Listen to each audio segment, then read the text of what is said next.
नमस्कार. आज मी तुम्हाला मटण बनवून दाखवणार आहे. हे मटण मी पारंपरिक कोल्हापुरी पद्धतीचं बनवून दाखवणार आहे. हे मटण मी स्वच्छ धुवून घेतलेलं आहे. आता मी त्याच्यामध्ये थोडंसं मीठ टाकलेलं आहे. मसाल्याच्या चमच्याने 1 चमचा हळद मी त्यामध्ये मिसळणार आहे आणि हे अर्ध लिंबू त्यातल्या बिया मी काढून टाकलेले आहेत.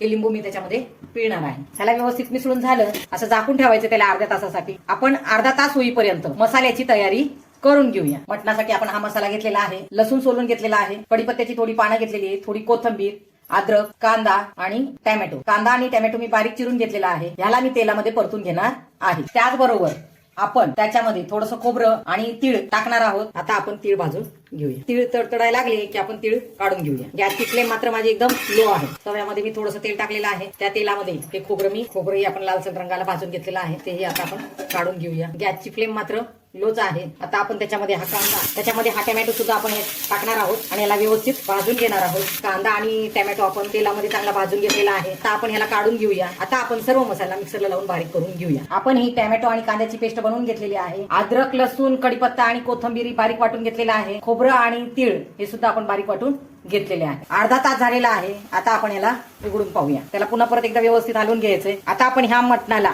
फोडणी देऊन घेऊया. गॅसवर मी पातेलं ठेवलेलं आहे आणि त्याच्यामध्ये मोठ्या पळीच्या मापाने 1 पळी तेल टाकलेलं आहे. तेल गरम झालं की आपण त्याच्यामध्ये हा बारीक चिरलेला कांदा टाकणार आहोत आणि याच्यामध्ये थोडंसंच मीठ टाकणार आहोत. हा कांदा परतत असताना आपण अद्रक, लसूण, कोथिंबीर आणि कढीपत्त्याची जी पेस्ट बनवली होती त्यातली निम्मी पेस्ट आपण याच्यामध्ये टाकणार आहोत आणि ही पेस्ट व्यवस्थित परतून घेणार आहोत. कांदा जो आहे तो तेल सोडायला लागलेला आहे. आता आपण ह्याच्यामध्ये मटण मिसळणार आहोत. त्याला व्यवस्थित हलवल्यानंतर आपण त्याच्यावर झाकण ठेवणार आहोत आणि या झाकणामध्ये 1 ग्लास पाणी गरम करायला ठेवणार आहोत. मटण शिजायला जवळजवळ 1 ते 1.5 तास लागतो. हे मी कमी पाण्यात शिजून घेतलेलं आहे. आता आपण मटण शिजले का ते पाहूया. तर आपल्या बऱ्यापैकी मटण शिजलेलं आहे. गॅसही मी बंद केलेला आहे. आपलं हे खारं मटण तयार झालेलं आहे. आता मी तुम्हाला सुकं मटण करून दाखवणार. गॅसवर मी गरम करायला कढई ठेवलेली आहे. पळीच्या मापाने 1 पळी तेल टाकणार आहे. तेल गरम झालं की आपण त्याच्यामध्ये हा बारीक चिरलेला कांदा टाकणार आहोत. कांदा परतताना आपण त्याच्यामध्ये थोडंसं मीठ टाकणार आहोत. कांदा व्यवस्थित परतून घ्यायचा आहे. थोडीशी अद्रक, लसूण, कोथिंबीर आणि कढीपत्त्याची पेस्ट टाकणार आहोत. ती व्यवस्थित परतून घ्यायची. त्याच्यानंतर मी हा घरी बनवलेला काळा मसाला त्याच्यामध्ये टाकणार आहे. आपल्या आवश्यकतेनुसार त्याच्यामध्ये काळा मसाला टाकायचा आहे. काळा मसाला व्यवस्थित परतून झाला की आपण त्याच्यामध्ये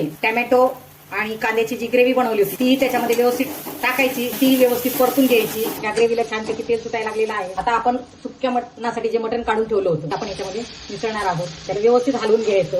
त्याला व्यवस्थित हलवून घ्यायचं. 5 मिनिटासाठी आपण ह्याला आता झाकून ठेवणार आहोत. 5 मिनिटं झालेली आहेत. आता आपण उघडून पाहूया. आपलं हे सुकं मटणही तयार झालेलं आहे. असंही मी बंद केलेलं आहे. धन्यवाद.